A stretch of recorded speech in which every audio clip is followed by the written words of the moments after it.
Bonjour Sophie. Bonjour Lénaïque.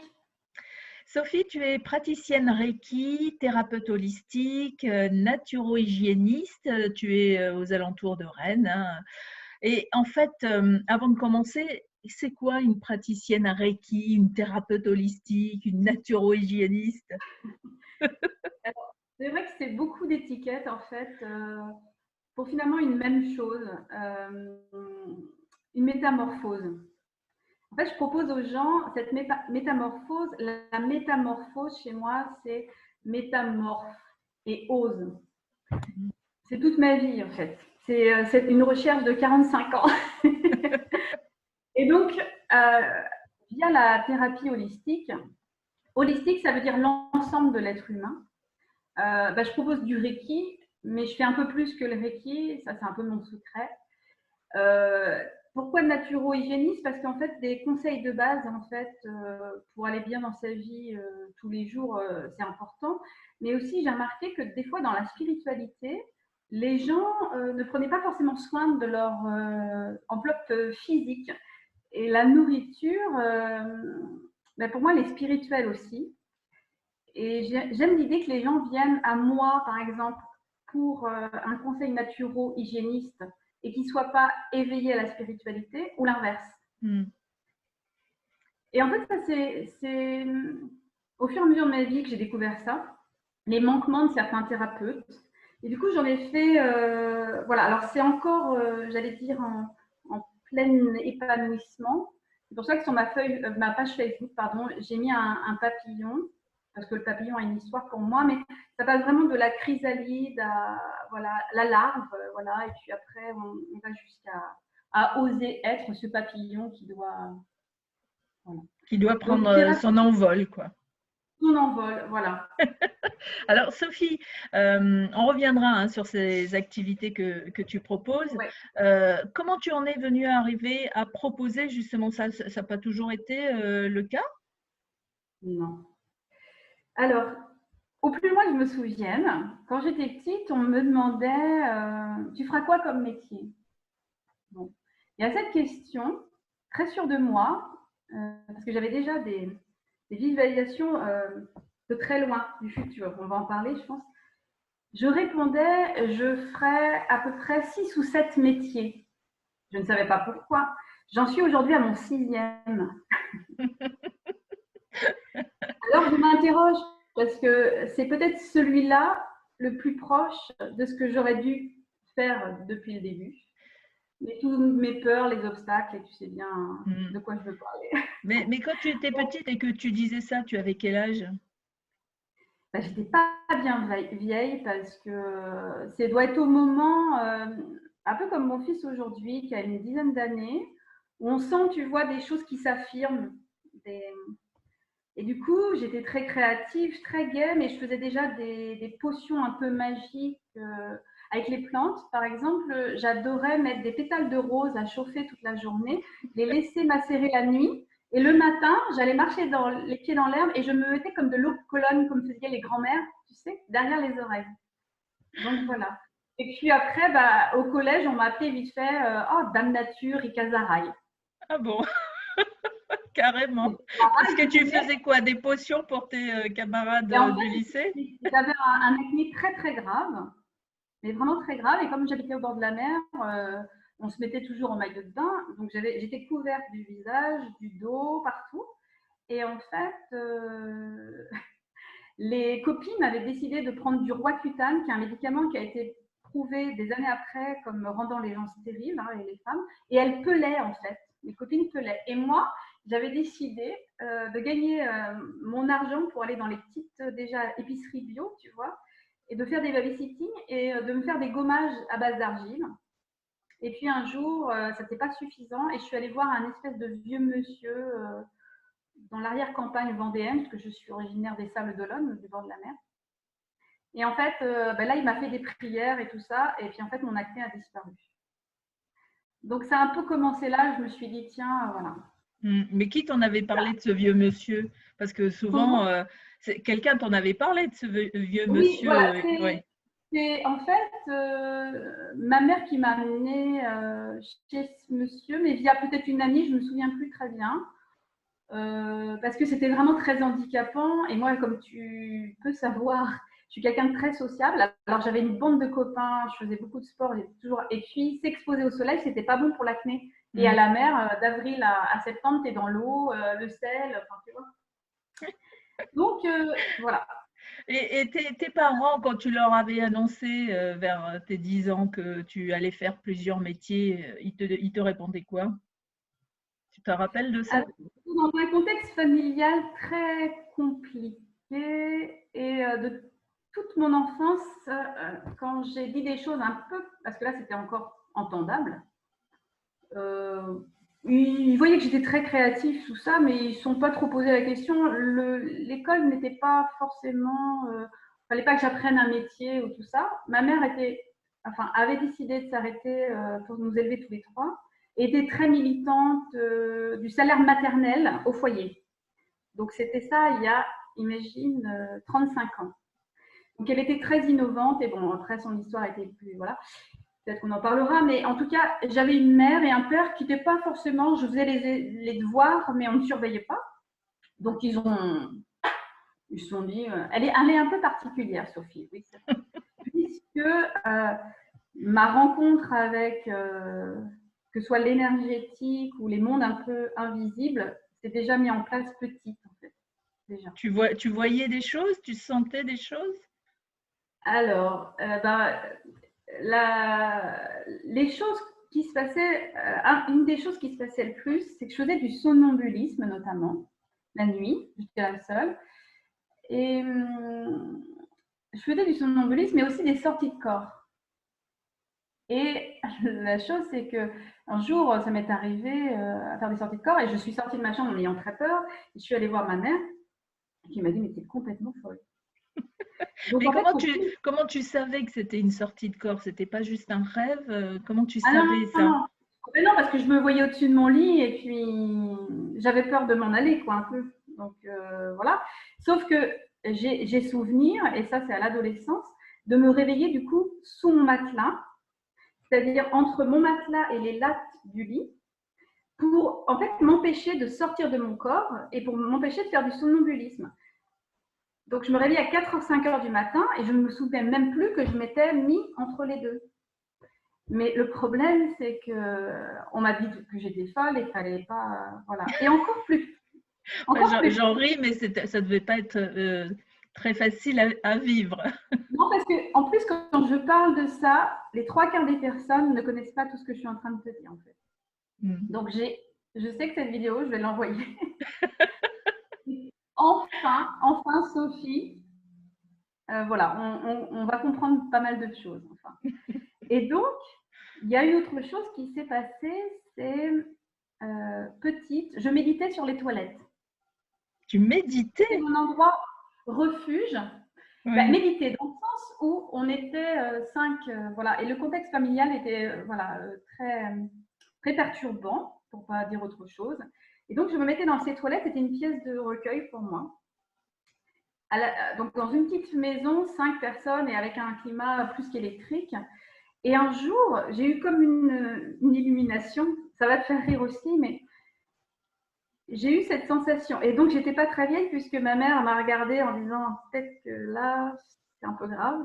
Je devais avoir 8-9 ans à peine. Et je sors des toilettes et je dis à ma mère, maman, comment peut-on, alors exactement, ma mère me l'avait redit, comment peut-on vraiment communiquer si on n'est que des êtres de chair et de sang?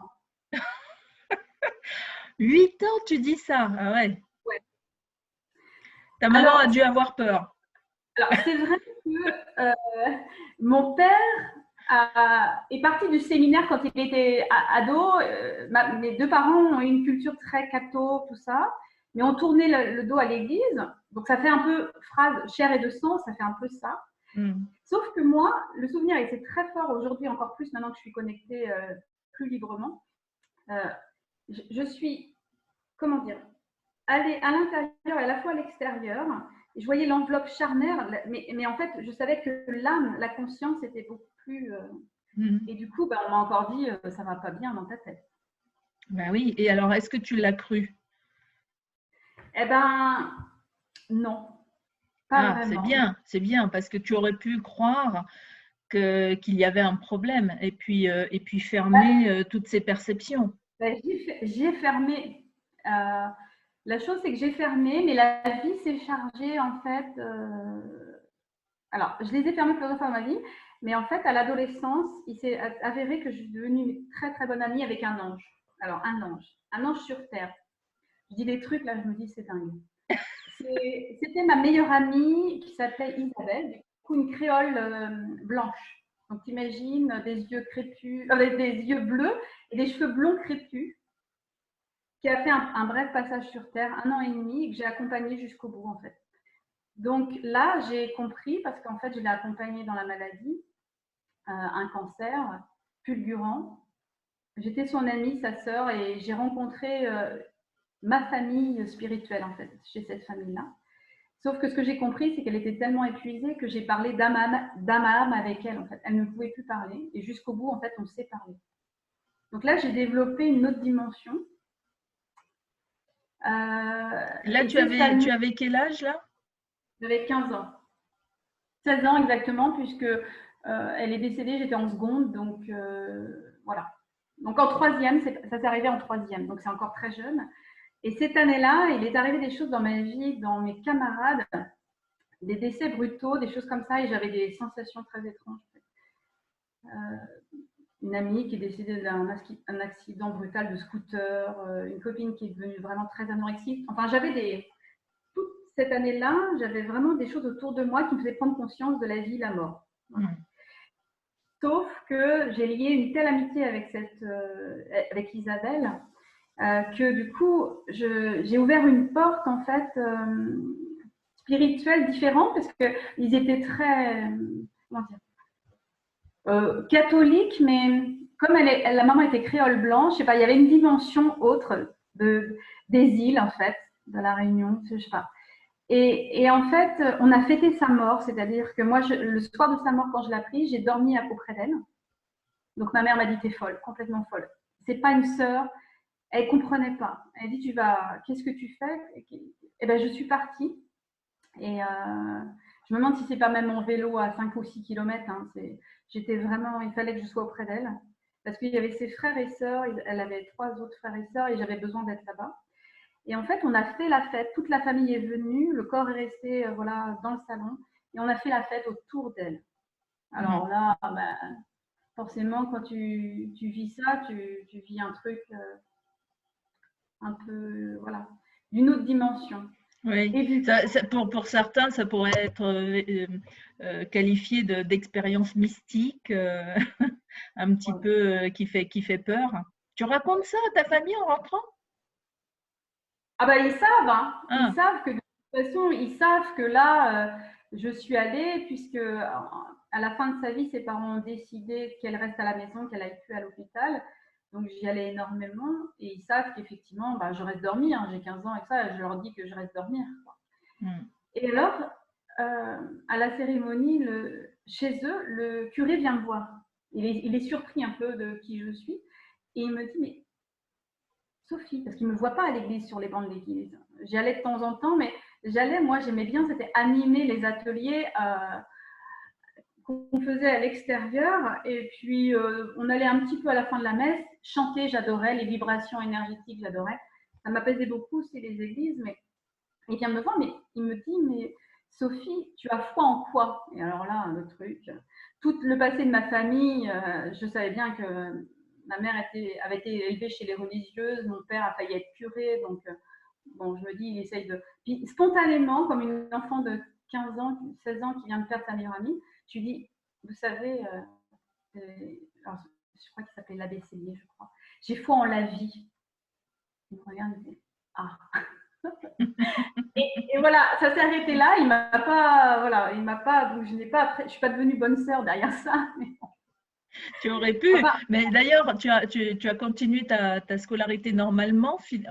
Quand je dis normalement, tu as eu d'autres manifestations comme ça, ou finalement ça a été juste ces épisodes et puis la vie a repris son son cours? Alors en fait, ce qui a été dur juste après cette expérience, je me sentais très étrange et qu'en fait, quand je suis revenue dans la classe, j'ai eu une prise de conscience parce que c'était ma voisine, j'avais choisi d'être à côté d'elle et la place était vide. Et j'ai demandé que la place reste vide parce que pour moi, elle n'était pas vide en fait. Alors, j'ai continué mes études, à faire mes expériences de naturo, bizarroïde, machin, j'ai fait ça. Et puis, j'ai choisi la filière quand même assez sage, économique, parce que j'adorais le milieu de l'entreprise, les choses comme ça, comprendre comment la politique fonctionnait, et voilà. Mais en même temps, il faut savoir que je dessinais par ailleurs, mais de manière autodidacte. Et j'ai passé un bac B pour être sécurisée. Donc, j'ai eu mon bac B. Et puis, je ne sais pas ce qui s'est passé. Derrière, je ne voyais pas ce que j'allais faire. Et en fait, je faisais beaucoup de théâtre à côté. J'étais extrêmement sportive aussi. Et en fait, j'ai décidé d'aller en fac d'art plastique à Rennes. Et contre toute attente aussi, parce que dans ma petite ville, en fait, tous les copains, copines allaient au maximum à Nantes. La Bretagne, c'était carrément le bout du monde. Et moi, je me disais, bah tiens, je vais être encore différente. Alors, la chose est très étrange, c'est que je me présente à la faculté, j'avais fait tous les papiers d'inscription, l'appartement était réservé, et la secrétaire me dit, il y a un problème. Je dis, ah bon, pourquoi? Il me dit, vous avez été sélectionné sur le dossier, mais ce que je ne comprends pas, c'est que vous n'avez pas le niveau de dessin, vous n'avez pas passé de… Alors, on se regarde avec mon père, on se dit, ben mince, tout est payé. Elle me dit, bah, écoutez, je peux pas vous inscrire à la fac. Ah oui. Donc, je vois que là, tu te dis, mais comment a-t-elle fait? Et en fait, je me suis dit, bah, ni une ni deux, je vais refaire un bac. Un bac à 3. À Rennes? Non, au Sapolonne. D'accord. Je me dis, on arrête tout, puisqu'on vient de m'annoncer mi-juillet que c'est pas possible. J'écris une lettre spontanée à la directrice. Alors, du coup, je passe du privé au public. Pour le dessin, je me dis, mais bon, est-ce que je vais être prise? Je fais vraiment une lettre de motivation comme je suis. Voilà. Et puis, la directrice me renvoie un message en me disant, bah, écoutez, moi, vu que vous avez un bac B, vous allez pouvoir avoir des dérogations sur certaines matières, mais bon, ça devrait aller pour vous. Et donc, je commence l'année avec une directrice qui me présente comme celle qui vient du lycée d'à côté, avec un niveau scolaire, enfin, voilà. Donc, je me fais toute petite et je débarque dans une classe de dessin, mais je ne sais pas dessiner en fait. J'ai jamais, voilà. Et donc, je commence, parce que c'est toute ma vie, c'est comme ça à chaque fois. Donc, je commence à dessiner et en fait, je commence avec des notes minables, 3, 4. Puis finalement, je finis bac à 3, première de l'Académie de Nantes. Bravo. Mais parce que, en fait, je ne me suis pas dit, et ça vient aujourd'hui exactement la même chose, je ne me suis pas dit qu'il fallait une formation. Je me suis dit que voilà, j'avais des choses à dire, à exprimer de par ma vie et tout ça, et que l'art était un moyen, et que j'allais y arriver, et que je voulais ce sésame pour aller à la fac. Donc voilà. Alors évidemment, cette année-là, j'ai fait tout ce que j'avais envie. J'ai passé mon permis, j'ai fait du sport, j'ai fait plein de trucs à la mer et j'étais vraiment très heureuse. J'ai utilisé cette année-là pour voilà. Et donc tu as pu intégrer la fac avec ton nouveau diplôme cette fois? Voilà. Sauf que ben, j'ai commencé, j'étais nulle. Ils avaient tous du super matériel et tout. Non, mais c'est la vie, c'est pour dire que vraiment, on n'est pas. Voilà. Et puis, je suis très tenace. Donc, ça a été dur. J'ai eu la première année, la deuxième et tout ça. Et puis, la vie a fait qu'on m'a détourné de mon chemin. À l'époque, j'avais un très bon ami qui était chorégraphe professionnel et qui m'a dit, et qui a vu chez moi des qualités de tourneuse de compagnie, de relation, de créatrice de réseau, de tout ça. Et puis, en licence, il a bien essayé de me pousser en me disant ce serait quand même intéressant que tu viennes travailler pour nous à Montpellier. J'ai réfléchi pour le compte, j'ai choisi cette expérience-là que j'ai fait 5 ans et demi. Donc, j'ai dirigé une compagnie de danse professionnelle à l'international et voilà, national. Et voilà, j'ai voyagé. Et puis, j'ai surtout, à 21 ans, j'ai fait un boulot de quelqu'un qui aurait dû avoir un diplôme aussi, quoi. Tu t'es écouté? Ouais, alors ça a été super dur. Il y a eu plein de choses difficiles, mais ça a été très formateur. Ouais. Et Et tout alors, ça, pourquoi tu arrêtes cette carrière? Parce que comme je sais que tu en es à ton 6e métier, donc ça veut dire que celui-là était le premier. premier. Parce que je compte pas ce que j'ai fait en saison en plus. Oui. Non, je vis des vrais métiers. En fait, je vais quasiment jusqu'à. C'est pas des burn-out comme on peut appeler aujourd'hui, mais je pense que oui. En fait, je suis tombée sur une personne avec un ego extraordinaire. Et puis, j'ai fait comme les petites mains de Chanel. C'est-à-dire, j'étais celle de l'ombre, mais qui faisait 5 ou 6 métiers. Mm. Et le milieu du spectacle, c'est compliqué puisque, enfin, eux dormaient la nuit. Moi, je devais travailler le jour et travailler la nuit, puisqu'après le spectacle, je devais aller voir le ministère de la Culture, le directeur de théâtre machin, madame machin. Enfin, je dormais pas, quoi. Donc, tu peux le faire quelques années, puis au bout d'un moment, tu le fais plus, quoi. Mm. Surtout, je commençais à me rendre compte que j'étais en train de me perdre moi-même, quoi. Hein. Et puis, les intuitions, elles étaient là, mais je me disais, ah oui, mais bon, j'avais quand même arrêté une licence. Donc, imagine les parents, ils se sont dit, mais elle claque tout. Et puis, ma mère m'avait encore dit, pour ce mec-là qui est homosexuel complètement, voilà. Qu'est-ce que tu fais comme connerie? Ben, je l'ai faite. C'est pas une connerie, mais c'est vrai que j'en ai basé. Mm. Mais je voulais expérimenter ce côté artistique aussi. Et puis, c'était administratrice. C'est comme le film, je sais plus, il y a un film comme ça. Et celle qui accompagne, tu vois. Mm. Mais voilà, maintenant, je préfère accompagner comme j'accompagne. Mais voilà, je me suis perdue. Mais j'ai énormément découvert de choses de moi et du reste du monde aussi. Et puis, il fallait que j'aille jusqu'au bout de cette passion, parce que je dansais aussi beaucoup. Hein. Donc, voilà, j'avais besoin je pense, voilà. Donc ça, c'est, voilà, ce métier-là, 4 ans et demi ou 5 ans et demi. Puis après, je me suis encore plus perdue. Ah bon? Pourquoi? Tu as fait un métier qui ne te plaisait pas cette fois? Et après, en fait, j'ai continué dans ce que je savais faire, c'est-à-dire le commerce, en fait, comprendre en fait ce dont les gens ont besoin, mais je ne savais pas que c'était peut-être mon intuition et ma capacité à me connecter aux gens qui me faisaient que. Donc j'ai fait différents métiers et à chaque fois on m'a mis dans des postes, je me suis mis dans des postes, où quand je suis partie, on m'a remplacée par 3 ou 4 personnes. Mm. Donc je suis encore allée jusqu'à, voilà. Mais la vie m'a encore mis quelque chose sur le chemin, un accident de travail très grave. Mm. Dans ton cheminement, il y avait comme une sorte de mission que tu donnais pour que tout soit bien fait, de façon à ce que ce soit toi qui le fasse, en fait, non? Tu n'as pas cette impression avec le recul?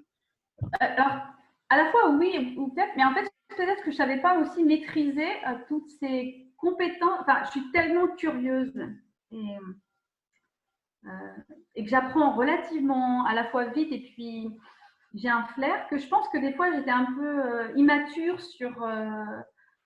Voilà, on me disait tiens, tu peux faire ça. Bah oui, je peux faire ça, tout est possible. Mm. En même Donc temps, après, tu es jeune et quand on est jeune, on a faim, on a envie de faire les choses. Donc, ouais, mais c'est j'avais cette normal, c'est un tendance. parcours normal. Ouais, j'avais quand même cette tendance à m'abandonner, à donner à l'autre et à m'oublier moi. Mais Mm. ça, j'ai compris avec les thérapies et tout ça, mais enfin voilà. Et j'avais ce côté très résistant, mais ça vient aussi de pourquoi mon âme s'est incarnée et tout ça. Donc Mm, c'est mm, aussi, mm. Mais voilà. ça, après, c'est Donc, justement comment tu en viens vraiment, à quel moment de ton parcours, tu te dis, il faut que j'aille creuser la question, il faut que j'aille me former, voir, tu vois, ça arrive à quel moment? bah, je cumule les accidents différents et puis souvent dans les accidents, je vois des dates, je vois des seins aussi. Je regarde beaucoup les seins, S-A-I-N-T. Ça, c'est Oui, bizarre, mais oui. oh, ouais. Que les seins viennent plus tard après chez moi. Mais en tout cas, c'est très étrange chez moi. J'ai comme une intuition que mon âme, elle sait avant moi certaines choses et qu'en fait, des fois, quand il se passe des choses à une date particulière, euh, c'est comme si tout était un peu écrit, bizarrement, mais que je pouvais changer les choses qui étaient écrites. Je ne sais pas comment exprimer ça. Bon, je le dis comme ça. En fait, bref, et j'analyse qu'il y a des répétitions. Qu'il y a des répétitions, mais à des dates particulières. Et je commence à noter, à comprendre. Alors, à partir de quel moment je me fais confiance là-dessus? Je ne sais pas si tu as vu un peu ma page Facebook, peut-être un peu. Tu n'as peut-être pas regardé mon à propos. Non. Bon, voilà. Donc, c'est la surprise. Alors, cette métamorphose, pourquoi j'ai intitulé ça dans mon à propos, métamorphose, oser avec un grand O, c'est parce qu'en fait, j'ai appelé ça une lente, une douce. Mais en fait, au début, je voulais mettre lente, parce qu'en fait, j'ai été très longue. Mais mon âme s'est incarnée avec le sablier, en fait, à l'envers. Je suis quelqu'un de très rapide et en même temps, les choses me prennent beaucoup de temps pour accéder aujourd'hui à ce que je commence à devenir aujourd'hui. Enfin, pour revenir à ça, c'est que la maladie est arrivée dans ma vie. Après les accidents, la maladie. Alors, autour de moi, oui, certes, mais là, ça est arrivé jusqu'à moi. Et en fait, j'ai eu un cancer du sein il y a 4 ans, qui est quand même très récent encore. Le diagnostic a été brutal, mais en fait, je savais depuis que j'étais petite. Que tu allais développer cette maladie. Ouais, et ça, je ne saurais pas l'expliquer, mais en fait, ma mère avait un gros dictionnaire médical et je restais longtemps à regarder le développement des glandes mammaires et les problèmes en lien avec les glandes mammaires. J'avais cette intuition-là. Mais comme j'avais l'intuition aussi, j'ai eu un accouchement juste avant, quelques années avant, où j'avais dit au médecin, ça finira en césarienne, il y aura quelque chose. Et je ne raconte pas mon accouchement parce que sinon, voilà. Mais en fait, il y a toujours quelque chose chez moi qui sait avant que les choses se passent. Alors, on peut inverser les choses, on peut se dire, ah oui, mais peut-être qu'elle provoque. C'est-à-dire qu'elle a une croyance et puis, tac, tac, et on va jusque-là. Je ne suis pas encore très claire là-dessus, mais je pense que, parce que j'ai croisé plusieurs personnes un peu connectées, un peu beaucoup, en fait, je pense que mon âme sait avant. Et je perçois cette… voilà. En tout cas, je suis tombée malade et le diagnostic a été plus que violent parce que les pronostics et les statistiques étaient quand même pas top. Et sur certaines choses des soins, j'ai dit ça va se passer comme ça. Et on m'a dit ah non, ça se passera pas comme ça. Et ça s'est passé comme ça. J'avais pas comment dire la prise sur la prise en charge médicale. Mais du coup, moi, je m'étais préparée parce que ça a duré, en plus, ça a été un traitement long, 18 mois en fait de traitement. Et pour te dire, pour revenir à mon métier, c'est arrivé à un nouveau métier où je m'éclatais parce que j'avais décidé d'accueillir les nouvelles âmes dans une maternité. J'ai fait ça 6 ans et demi et en fait, Sophie, ça veut dire sage-femme. Et petite, un des métiers que je voulais faire, c'était sage-femme. D'accord ? Et là, en fait, j'ai développé un concept qui existait déjà, c'est prendre les empreintes des nouveau-nés en maternité. Et je savais que ce métier-là allait me rapprocher un peu plus d'accueillir ces âmes. Le milieu de la naissance, c'est accueillir une nouvelle âme et dans un moment où les gens sont tout nus et où cette âme a choisi vraiment de s'incarner. Et moi, j'avais l'impression que quand j'allais prendre l'empreinte, j'allais savoir des choses. Et c'est ce qui s'est passé en fait. Donc certains vont prendre des photos, toi tu proposais des empreintes. Voilà. Et donc on était une dizaine de femmes dans la France. C'est un concept qui est vraiment, vraiment chouette. Donc j'ai fait ça 6 ans et demi. En fait, je suis tombée malade au bout d'1 an et demi de cette entreprise-là. Donc pas du tout. Voilà, on venait d'acheter une nouvelle maison, projet d'un deuxième enfant. Mais en fait, ma gynéco me disait, bah, allez-y, foncez, tout ça. Et je disais, non, il y a quelque chose qui ne va pas. Je disais à mon mari, il y a quelque chose qui ne va pas. Puis tout le monde disait, bah non, une entreprise, une maison, tout va bien en fait. Et en fait, je sentais que quelque chose n'allait pas. Et un jour, j'ai entendu une chanson de Christine of the Queen. Et comme un message vibratoire, vraiment quelque chose de puissant, je me suis mise à danser, mais vraiment à danser. Et en fait, en dansant, j'ai fait un geste que je faisais beaucoup, dont le chorégraphe s'était beaucoup inspiré il y a des années avant, un geste comme ça. Et là, j'ai senti une petite boule, mais vraiment très profondément. Et la chanson, c'était It's My Station. C'est ma station, c'est mon arrêt. Et là, j'ai compris que je découvrais un cancer du sein. Alors que quelques mois auparavant, ma gynéco m'avait palpé et en me disant « c'est bon, vous pouvez aller pour le deuxième bébé ». Donc, tu retournes la voir avec cette intuition. Enfin, c'est même plus qu'une intuition, tu es certaine de ça. Donc, tu lui annonces comme ça à ta gynéco ouais. Évidemment, tout le monde me dit « bah non, 39 ans, pas d'antécédents familiaux, vous êtes en pleine forme, c'est pas possible ». J'ai dit « je sais ». C'est terrible, je sais. Vous allez m'annoncer.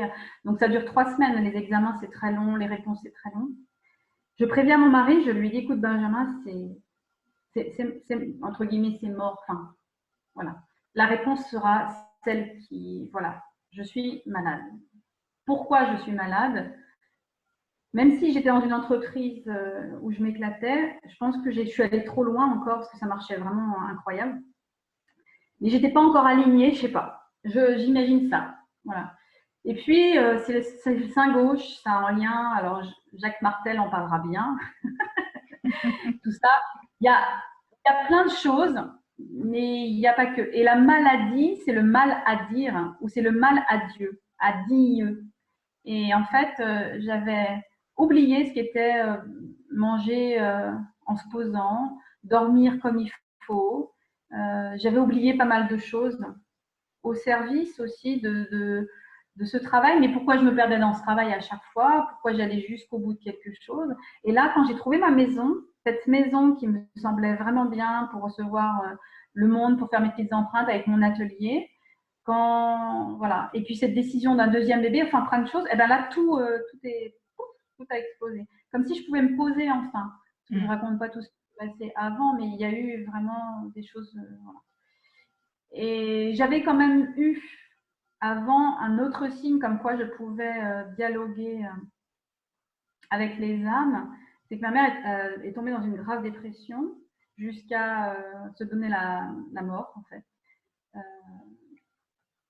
Et en fait, personne n'y croyait. Et en fait, moi, un jour, on va la voir. Et en fait, son âme me parle. Dans ses yeux, je vois le choix qu'elle a fait. Alors que tout le monde disait que c'était pas possible. Les médecins qui la suivaient, elle n'était pas soi-disant suicidaire. Moi, j'ai su, dans ses yeux, j'ai vu, je me suis retournée, j'ai dit à mon mari, je viens de lui dire au revoir. Et quand j'ai eu ce message, je me suis dit, c'est encore folle. C'est pas possible. Elle va pas le faire. Et pendant les 2 mois d'attente, eh ben, avant que j'ai cette nouvelle-là, j'ai culpabilisé un maximum parce que j'appelais mon père, j'essayais de prévenir, mais voilà, personne m'écoutait.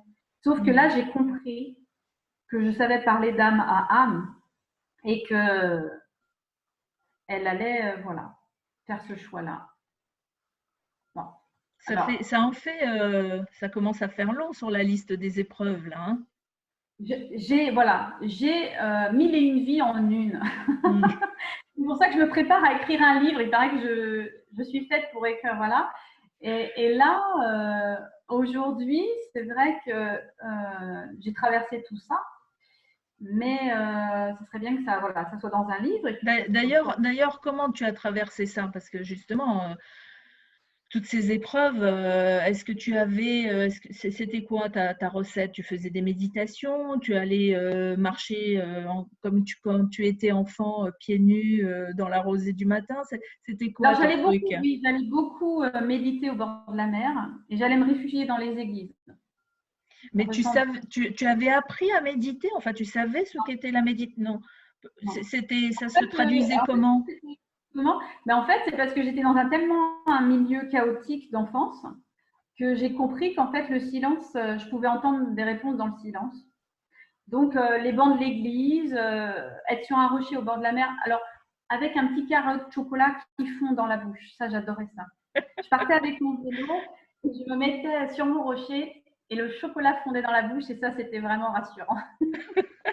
Donc, ça a effectivement un peu commencé comme ça. Voilà. Donc, après… et par rapport au cancer que tu as développé, est-ce que tu as fait des techniques de guérison, d'auto-guérison? Là aussi, ouais. tu as… Oui. Alors, le problème, c'est que ce cancer, en fait, je me suis mis encore en mode combattante, puisque les choses étaient très compliquées. Et je dirais que ce n'est pas le cancer qui m'a fait que je suis ça aujourd'hui. J'ai fait des techniques, j'ai travaillé beaucoup avec un docteur en hypnose ericksonienne, énormément. Je faisais déjà du yoga, mais j'ai fait du yoga avec des femmes malades.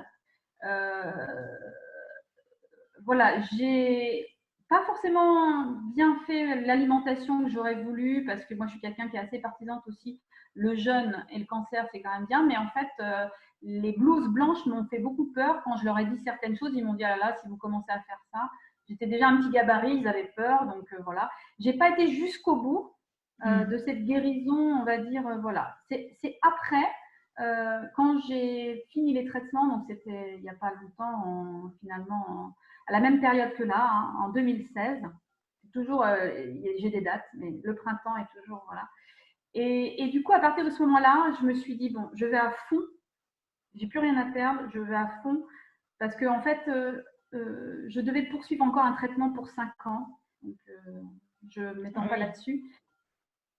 Donc j'ai commencé, et en fait, là, toutes mes intuitions se sont coupées tellement c'est violent, et là, j'ai dit au médecin, bah, écoutez, je vais poursuivre, mais à ma manière. Donc au bout de 3 ans, j'ai arrêté le protocole, et je me suis dit, la guérison, elle va venir de moi. Et là, évidemment, qu'est-ce qu'on m'a dit? Vous êtes folle. Encore. Et donc, voilà, j'ai décidé, parce que un médicament chimique que te coupe complètement de tes connexions intuitives, spirituelles, fait que je ne vais pas pouvoir guérir, en fait, pour moi. Je comprends à ce moment-là. Et à partir de 2000, alors je vois des identiciens, tout ça, qui évidemment ne donnent pas de médicaments, oui. Puis même ne disent pas si c'est bien ou pas ce que je fais. Et je vais jusqu'au bout de cette peur de mourir. Parce qu'on me dit en fait que si je fais une grosse bêtise, évidemment.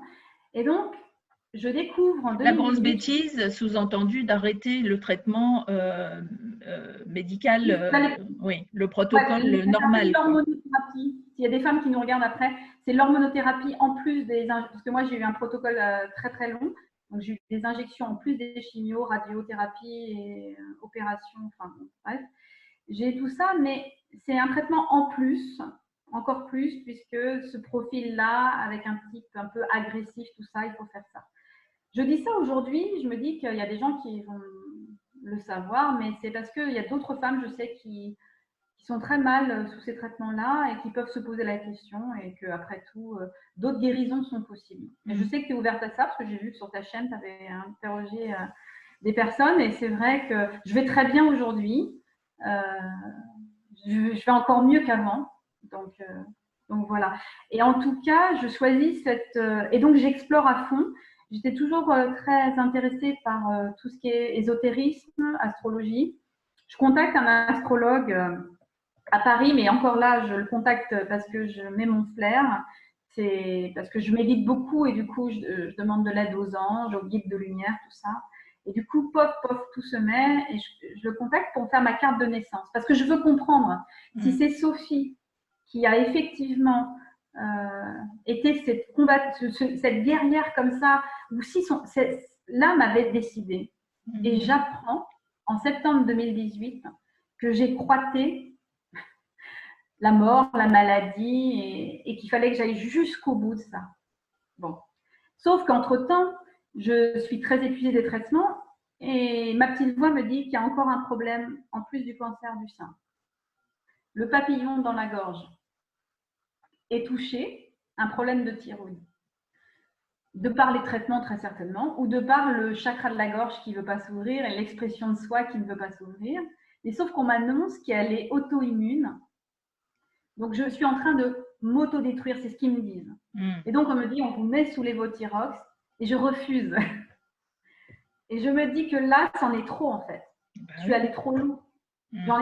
Alors, il paraît qu'il y a des profils, il paraît que, effectivement, et j'ai fait des recherches, cancer du sein et thyroïde, ça va ensemble, je suis d'accord. Mais pour moi, ça en est trop, il y a trop de signes physiques que je ne suis pas alignée encore, voilà. Mais quand on prend ce diagnostic auto-immune Hashimoto, pourtant, il y a plein de gens qui l'ont. Hein, mais moi, je vois autre chose. Je vois ce fameux papillon qui ne s'exprime pas, cette expression de soi là qui ne s'ouvre pas. Et donc j'y vais, je creuse, je fais des thérapies de mémoire cellulaire, j'y vais, puis je rouvre tout. Donc tu fais plusieurs thérapies, quoi. Tu testes. C'est quoi? Tu testes ou tu te laisses porter justement par encore Je teste en fait, je vais travailler en profondeur mon mal-être en fait, ma maladie quoi. J'ai repris de la force. Sauf qu'aussi, j'ai en moi, ce que j'ai constaté en 6 ans et demi dans les maternités, j'ai en moi en fait toutes ces boîtes de lévothyrox que je vois sur les tables des mamans. C'est-à-dire que les mamans viennent d'accoucher et en même temps, elles gobent ce médicament. Et moi, ça me fout en colère parce que je sais qu'il y a des millions de femmes atteintes des problèmes de thyroïde. Je sais qu'il y a des problèmes endocriniens, des problèmes de pollution, mais je sais qu'aussi, on arrive à un moment, et le coronavirus tombe à pic en ce moment pour se rendre compte, le corps, ces maladies ont des choses à nous dire, quoi. Ah bah oui, évidemment, le corps nous parle. Le corps nous parle, mais les burn-out, ça pleut de partout. Les enfants tombent malades. Donc voilà. Et en moi, cette sage-femme, les deux, la sage et la femme et la sage-femme, je vois des bébés qui arrivent, qui naissent dans des familles, qui ont déjà peut-être pris le médicament, hein, parce que le médicament continue, et ça me fout en rogne, et je me dis, il y a des choses à comprendre. Et les femmes me parlent pendant 6 ans et demi, les femmes me parlent évidemment, puis moi je sens des choses. Je leur dis des choses, et puis je sens qu'au fur et à mesure, ce métier-là, je vais, au lieu de vendre des empreintes, je suis en train de dire des choses qui sont importantes, mais est-ce que j'ai le droit de le dire? Puis ça continue, je fais mes thérapies et tout ça. Et puis un jour, une maman, une cliente, vient faire ses empreintes dans mon atelier et on a une connexion, mais des frissons jusqu'à la tête et tout. Et elle me parle de quelqu'un qui fait du Reiki. Et alors, je me dis, mais tiens, je ne l'ai pas essayé dans tous mes soins. Et du coup, je me dis, je sens l'appel de cette personne-là. Je le fais venir à la maison, il me fait un soin et là, c'est la révélation. Quelques mois après, à peine, je fais mon premier niveau. Sauf qu'en passant ce premier niveau, eh ben, je m'autorise enfin à prendre soin de moi. Et tous les jours, je me fais des soins. Et je vois, je commence à comprendre ce puzzle qui se met en… Je comprends tout. Mon enfance, pourquoi ma mère, pourquoi tout. Je mets tout en lien et tout ça. Sauf que ben, je pleure. Et puis, je nettoie. Et je comprends que je peux être celle qui va s'auto-guérir. Donc, je me donne de l'énergie, je refuse le lévothyrox. On me dit, je suis folle, les analyses de sang explosent. Ils me disent, mais vous êtes en train de faire une grosse bêtise. Je refuse. Et puis là, pas miracle, mais alléluia, je stabilise tout. Mes cheveux arrêtent de tomber parce que la thyroïde, voilà. Je ne prends pas du tout de poids, donc ils ne comprennent pas, alors que je suis en hypothyroïdie.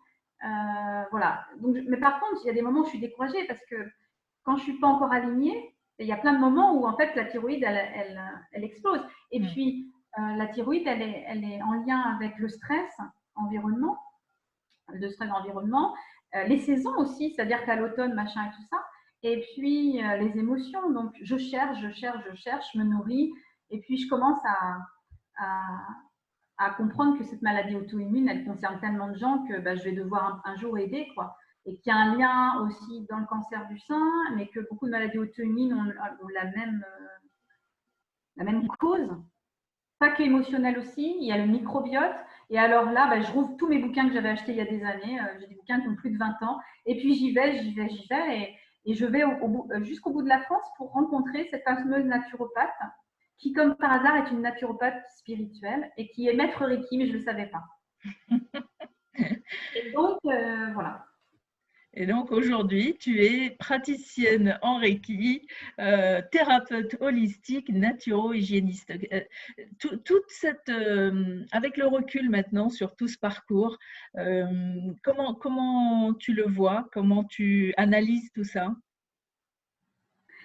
En fait, j'ai l'impression, alors peut-être que demain je ne serai pas la même, que l'univers m'a fait ma formation.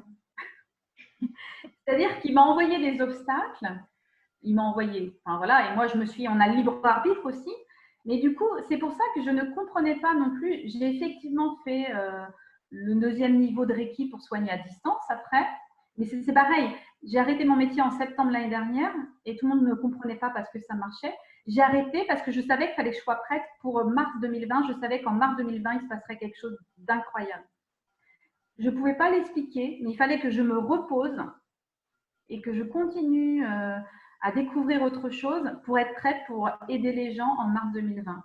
Il n'y a que mon entourage proche qui a su que j'avais posé cette date dans ma tête. Et ce qui s'est passé, quand j'ai vu tout ce qui s'est passé, je me suis dit, donc je devais être prête pour ce moment-là. Donc Et donc, aujourd'hui, tu t'écoutes davantage, tu ne te, cette phrase qu'on a pu te dire quand tu étais enfant et même tout au long de ta vie que tu es folle, est-ce que ça y est, c'est réglé?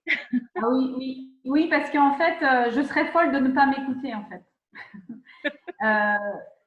Effectivement, c'est vrai que je suis pas facile à suivre. C'est vrai que mon conjoint, mon mari, voilà, depuis 17 ans ensemble, c'est pas forcément simple pour lui. J'ai un Marius qui est très connecté. Des fois, je suis pas facile à suivre parce qu'en fait, moi-même, j'apprends tous les jours en fait de toutes ces informations qui me viennent parce que j'ai des informations qui me viennent aussi. Je suis un peu on dit Audience? clairaudient, Mhm. ouais.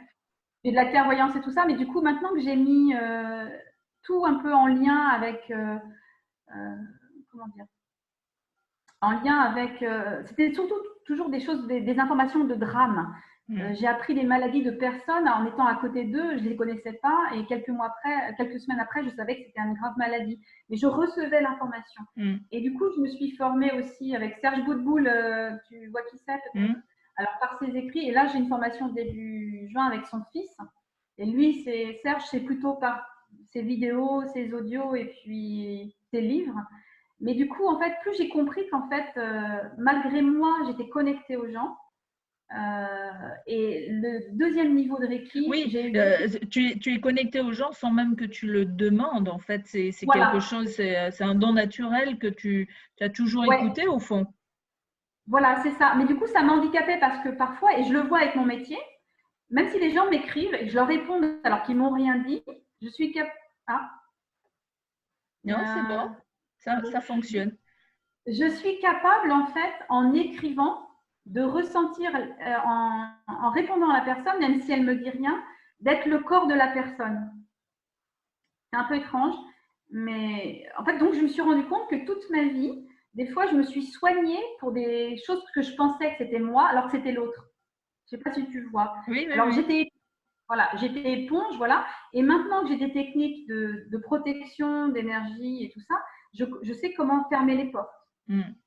Oui, Un pour peu pas prendre, mieux. oui, parce que l'idée, c'est pas de prendre la maladie ou le mal de quelqu'un, c'est juste de l'aider à s'en sortir, à reprendre Alors son moi pouvoir. aujourd'hui, c'est ça. Alors aujourd'hui, avec toute l'expérience que j'ai, c'est ça que je propose. C'est-à-dire vous les accompagner à se métamorphoser, à oser être qui ils sont, dans le sens où ils ont ce pouvoir d'auto-guérison. Alors viennent à moi des gens avec des problèmes physiques qui vont basculer au fur et à mesure des soins. Finalement, on va ouvrir quelque chose de spirituel et inversement.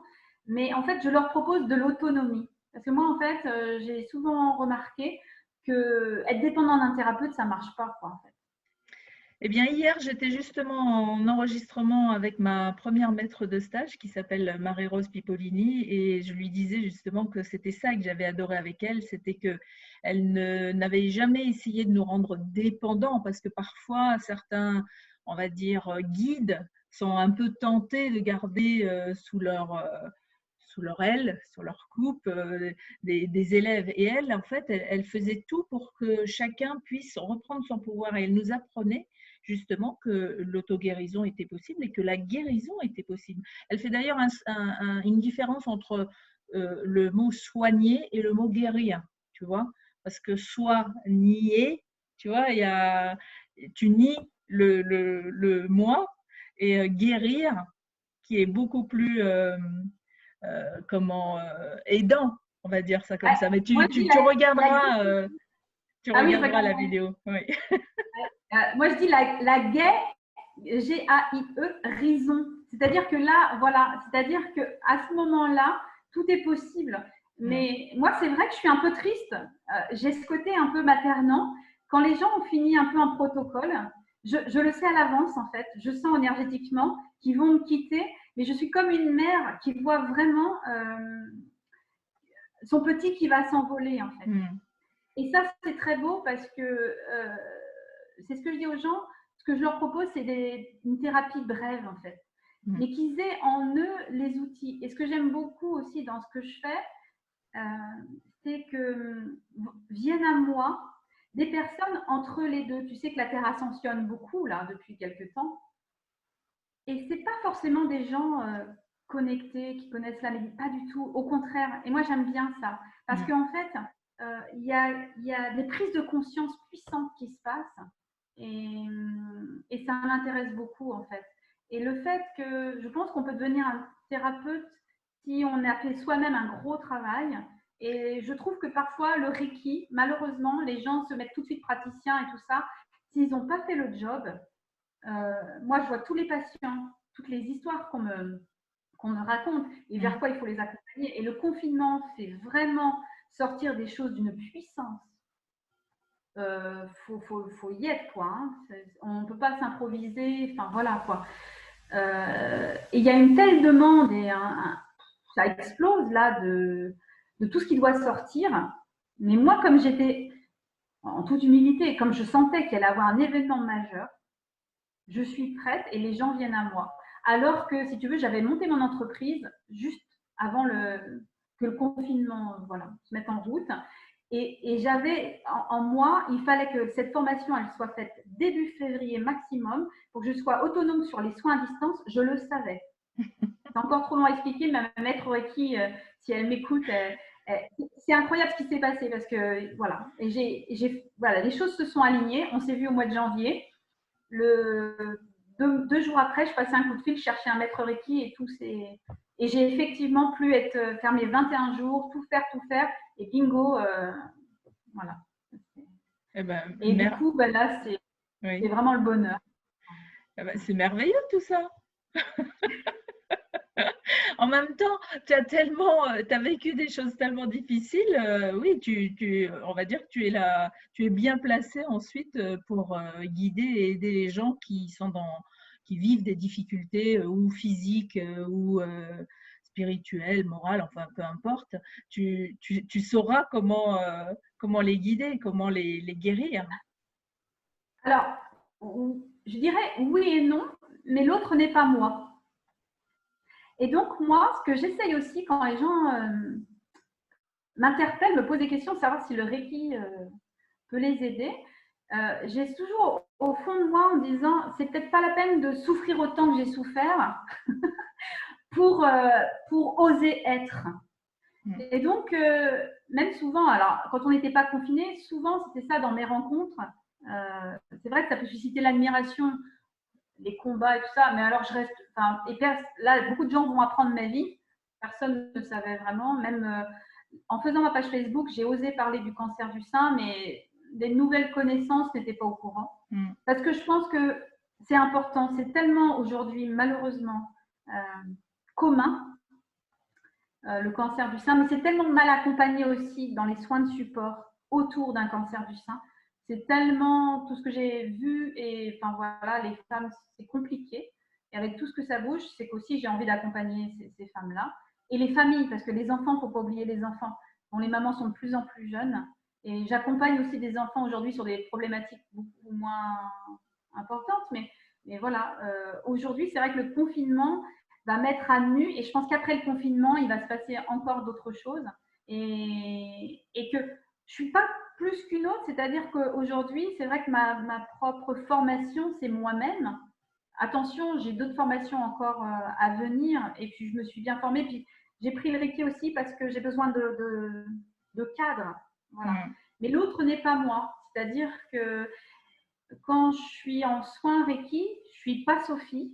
Et en fait, comme je canalise beaucoup, je reçois vraiment l'info propre pour cette personne-là. Et je suis même troublée, parce qu'en fait, je ne sais rien de la personne.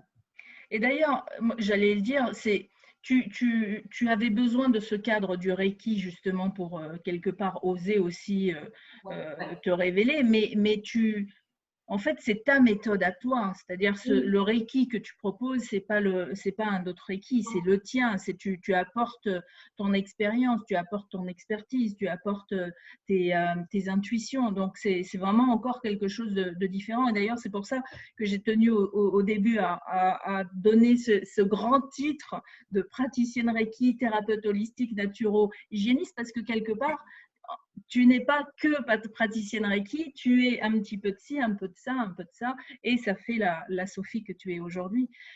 Moi, je trouve que tu as bien fait de t'écouter. En fait, c'est comme un tableau, tu sais, quand je créais, quand je peignais, c'est un tableau, quand il est bien composé, c'est qu'il y a telle chose, telle chose, telle chose. Si on en enlève une, ça se casse la gueule. Mm. Et c'est ça. Alors, chaque entreprise que j'ai fait, il y a un côté de l'œuvre d'art que, ouais, c'est ça. Cet enregistrement me permet aussi encore de me mettre au monde. C'est ce que je t'ai dit vraiment sur le message que je t'ai envoyé. Parce que me mettre en lumière, c'est pas quelque chose que je sais faire, vraiment. Et je commence à le faire. Alors, c'est mon ascendant Lion. Sinon, je suis Cancer. Donc, tu vois, mon ascendant Lion, grâce à toi, tu vois, la lionne va un peu rugir. Et moi, j'adore mettre mes invités en valeur. Donc, tu vois, c'est pour ça. Et voilà, notre rencontre n'est pas un hasard. Mm. Il n'y a que des rendez-vous, il n'y a pas des hasards. Et c'est vrai que comme tout ce qui ne s'exprime pas s'imprime, aujourd'hui, c'est ça. À chaque fois, en général, en entretien après une séance, c'est ce que je ressens chez les gens. On est en train de prendre conscience que tout a un impact, mais qu'on peut soi-même, on a le pouvoir. On a le pouvoir. Et moi, je trouve ça magique que l'âme agit, pas la magie, mais l'âme agit. Et de voir ça tous les jours. Mais c'est le métier de sage-femme que je voulais faire. Aider l'autre à accoucher de lui-même. Eh oui, bravo. Non, mais c'est ça, en fait. Ah, voilà, c'est un autre titre à rajouter sur ta… Alors, attends, comment tu as dit le nouveau métier là? Tu te rappelles Qu'est-ce que tu as dit? Sage-femme? L'art de faire accoucher. Voilà. C'est beau ça. Bah oui, oui. Mais t'inquiète pas, en fait, mon site n'est pas fait. Mais en fait, je suis en train de créer des différents programmes et tout ça. Je suis loin. Là, c'est que le début. Tu me prends, tu vois juste la tête du bébé. Tu vois ici. Mais c'est le plus dur. Après, ça passe tout seul. Ah, ça dépend des accouchements. Mais bon. Bon, moi, en tout cas, ça s'est passé comme ça. Moi, c'est un peu plus compliqué. Dans ma vie, c'est toujours comme ça. Mais maintenant, j'en prends mon parti. Et du coup, aussi, les gens, je leur donne aussi des clés sur leur chemin de vie, numérologie et tout ça. Ils sont assez bluffés de ce que ça peut leur apporter comme clé. Ouais. Donc, merci Sophie. Et alors en ce moment, je le rappelle, tu es aux alentours de Rennes, mais tu as pour projet peut-être de déménager. On aura l'occasion de refaire une vidéo d'ici là. Je te souhaite plein de bonnes choses et merci de t'être confiée, merci de ta confiance. Je te remercie.